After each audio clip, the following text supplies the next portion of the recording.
नमस्कार दोस्तों, स्वागत है आप सभी का औसम ज्ञान में। दोस्तों, फिलहाल दुनिया में जिस देश की सबसे ज्यादा बात की जा रही है वो है चाइना।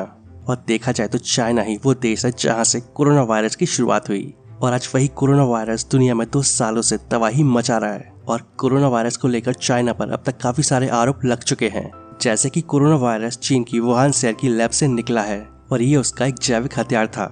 इस तरह के कई सारे आरोप चीन पर लगते आ रहे हैं और शायद अगर कोई दूसरा देश होता तो वो अब तक भारी दबाव में होता, लेकिन चीन में इस बात को लेकर अब तक कोई भी अफरा तफरी नहीं है। और इसकी वजह है वहाँ के राष्ट्रपति शी जिनपिंग को पूरी दुनिया में चीन के राष्ट्रपति के तौर पर जाना जाता है। और शी जिनपिंग आज दुनिया के सबसे शक्तिशाली शख्सियतों में शुमार है। लेकिन क्या आप जानते कि शी जिनपिंग किसान से चाइनीज पॉलिटिशियन का सबसे गद्दावर चेहरा कैसे बने?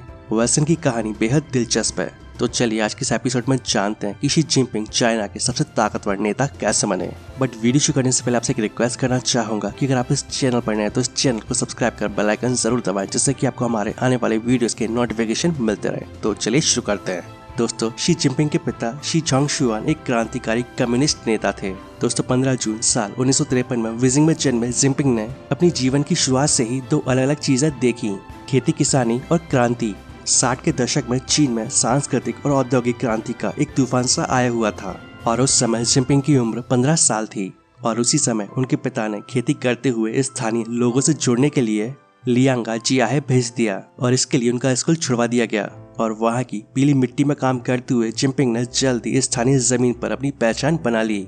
वैसे बीजिंग में जन्मे जिनपिंग के लियांगा जियाहे गाँव के बारे में कई बातें कही जाती है, जैसे की एक रिपोर्ट की माने तो उस समय माओ जेडंग ने देश के विकास के लिए आदेश दिया था कि यंगस्टर शहर छोड़कर गांव में जाएं, ताकि बदलाव के बीच वहां से बोए जा सकें। और जो शहरी यंगस्टर है वो गांव में जाकर किसानों और मजदूरों से जुड़कर मेहनत का सबक सीखें। चीन के सबसे बड़े नेता बनने के बाद अक्सर जिनपिंग अपने उस दौर को याद करते हैं और वो कहते हैं कि उन्होंने जो कुछ भी बनाया वो लियांगा जियाहे गाँव में बीते उसी समय में बनाया। और वो खुद को उस जगह की पीली मिट्टी का बेटा कहते हुए सुनते हैं। शी जिनपिंग ने गांव से पॉलिटिक्स की ABCD सीखी और 8 बार नाकाम होने के बाद साल 1974 में वो कम्युनिस्ट पार्टी के सदस्य बने और उन्हें अलग अलग गांव और शहरों का चीफ बनाया गया। और साल 2008 में वो देश के उपराष्ट्रपति बनाए गए और इसके बाद से ही जिनपिंग ने कभी भी पीछे मुड़कर नहीं देखा। और साल 2012 में उन्होंने कम्युनिस्ट पार्टी की सबसे ताकतवर पोस्ट यानी कि जनरल सेक्रेटरी का पद संभाला। और साल 2013 में वो चीन के राष्ट्रपति बनाए गए और अब उनका राष्ट्रपति के रूप में दूसरा कार्यकाल चल रहा है। दोस्तों, शायद आपको ये बात जानकर हैरानी हो कि शी जिनपिंग ऑफिशियली चीन के राष्ट्रपति यानी कि प्रेसिडेंट नहीं है, बल्कि वो जनरल सेक्रेटरी हैं। साल 2020 में जब कोरोना से भर के अमेरिका का चीन से तनाव खुलकर सामने आया तो उस समय अमेरिका ने पहली बार इस पर बात की थी और उन्होंने कहा था कि शी जिनपिंग चूंकि general secretary of Chinese communist party है तो इस वजह से उन्हें राष्ट्रपति कहना बंद करना होगा। और उस समय अमेरिका में रिपब्लिकन पार्टी के सांसद स्कॉट पेरी ने कहा था कि जिनपिंग को चीन की जनता ने लोकतांत्रिक तरीके से नहीं चुना है और लिहाजा वो राष्ट्रपति नहीं है। और दोस्तों, काफी हद तक ये सच भी है। और फिलहाल जिनपिंग के पास 3 टाइटल या उपाधियां हैं। इसमें से पहला है स्टेट चेयरमैन का पद, दूसरा है केंद्रीय सैन्य आयोग के अध्यक्ष का पद यानी कि chairman of the central military commission, और तीसरी उपाधि कम्युनिस्ट पार्टी की जनरल सेक्रेटरी की।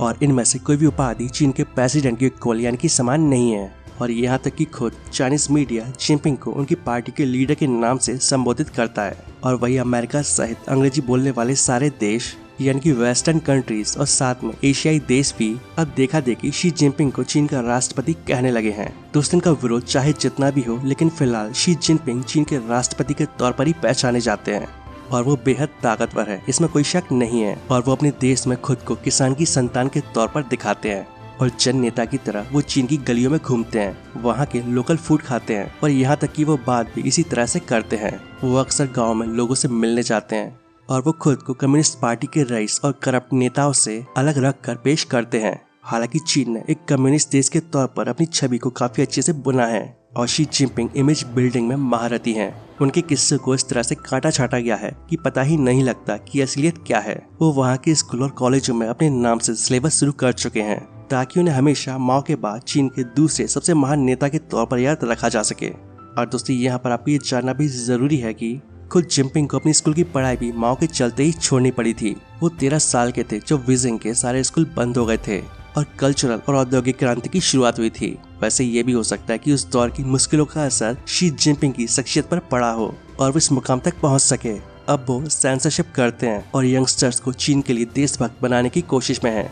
वैसे दोस्तों, शी जिनपिंग और चाइना के बारे में आप सब क्या सोचते हैं, मुझे नीचे कमेंट करके जरूर बताएं। और अगर आपको वीडियो पसंद आए तो इस वीडियो को लाइक और अपने दोस्तों के साथ शेयर जरूर करें। और अगर आप ऐसी इन्फॉर्मेटिव वीडियोस आगे भी देखना चाहते हैं तो उस चैनल को सब्सक्राइब कर बेल आइकन जरूर दबाएं। तो मिलते हैं नेक्स्ट वीडियो में। जय हिंद, जय भारत, वंदे मातरम।